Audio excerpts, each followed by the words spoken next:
Hello and welcome to Enjoy the View Travel. Let's talk about this week's View on Travel.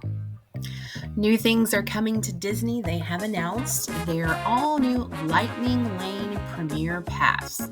Now, Disney World will start October 30th, and they're just going to start by testing this Premier Pass with guests who have deluxe and deluxe villa accommodations. You can purchase the Premier Pass up to 7 days before your arrival at the park, and it will only be good at one park per day. So it's not going to be something that you would want to use with the park hopping.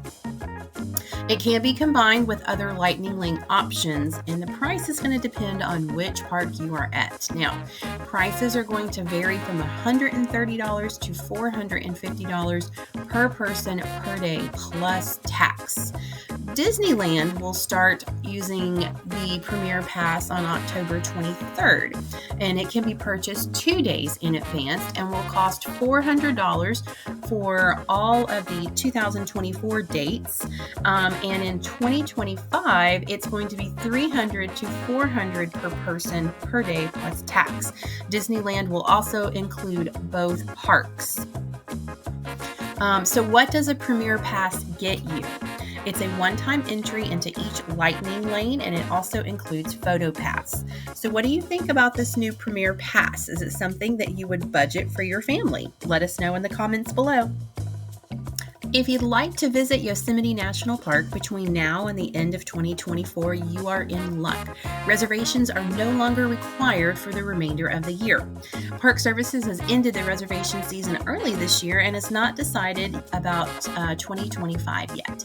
What does that mean? So you can now drive through the park without a reservation. Previously, you were required to have an online reservation to drive into the park. Reservations were created to help with overcrowding and traffic congestion from the millions of visitors the park gets yearly. Now, while you no longer have to have a reservation, there is still a $35 per car entry fee, and the park will announce plans by the end of the year for plans on 2025. Universal's Epic Universe has an opening date, May 22nd, 2025. Tickets will go on sale next week, and this will be a great launch into the Memorial Day weekend. Tickets will be sold in phases. So starting October 22nd, vacation packages and 3-day tickets or longer to Universal that include at least 1 day at Epic Universe will be sold. 3-day ticket prices will range from $374.88 to $554.87 after taxes per person depending on the dates. Universal annual pass holders will have priority access on October 24th to purchase single-day tickets ahead of the general public, and the general public will be able to purchase single-day tickets in the months ahead of the opening.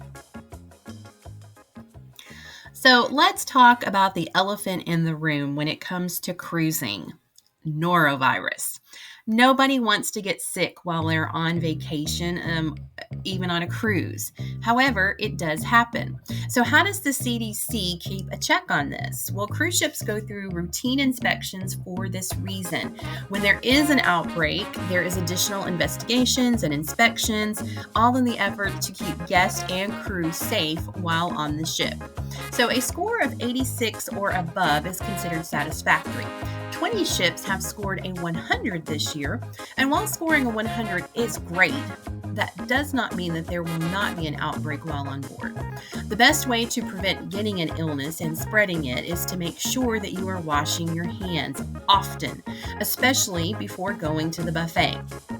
There were 7 ships this year that had norovirus on them, as well as a couple of other ships that had other illnesses, to include E. coli, salmonella, and there was one unknown virus.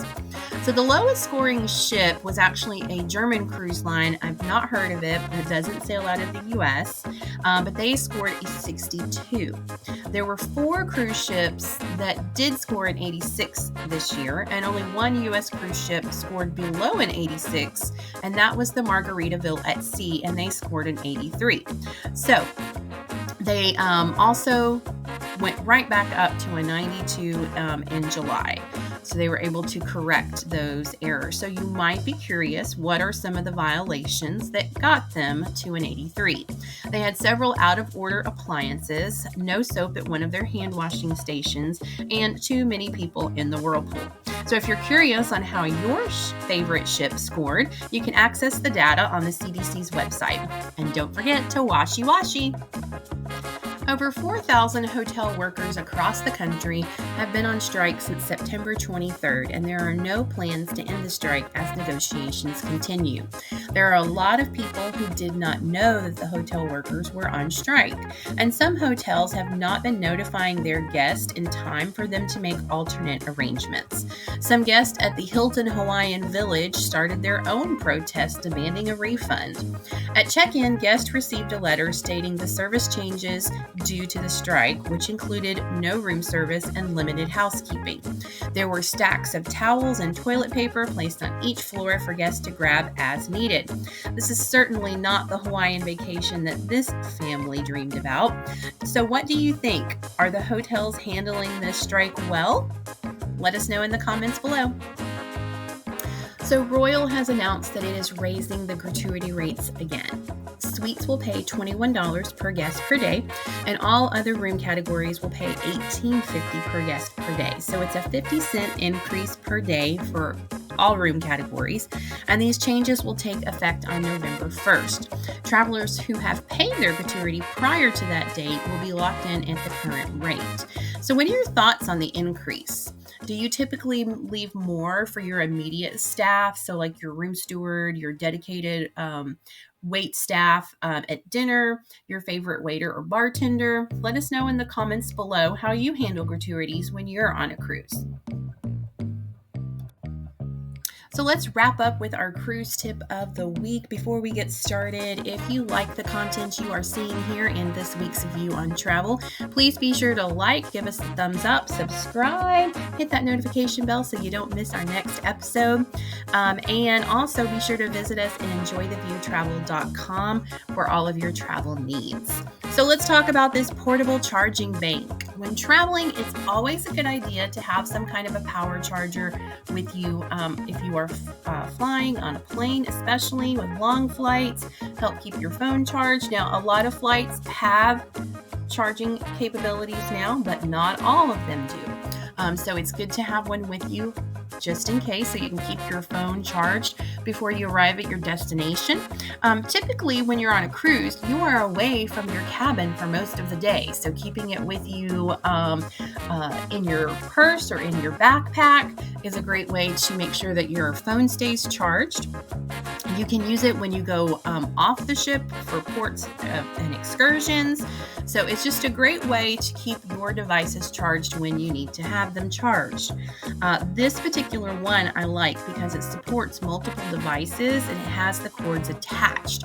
So for this one has 4 different built-in cables, plus it has 3 additional outputs ports for 2 USB and 1 USB-C. If you're interested in this, I will put a link in the description below, and happy charging. Join us next time for this week's View on Travel with Enjoy the View Travel. Don't forget to click like, subscribe, and the notification bell.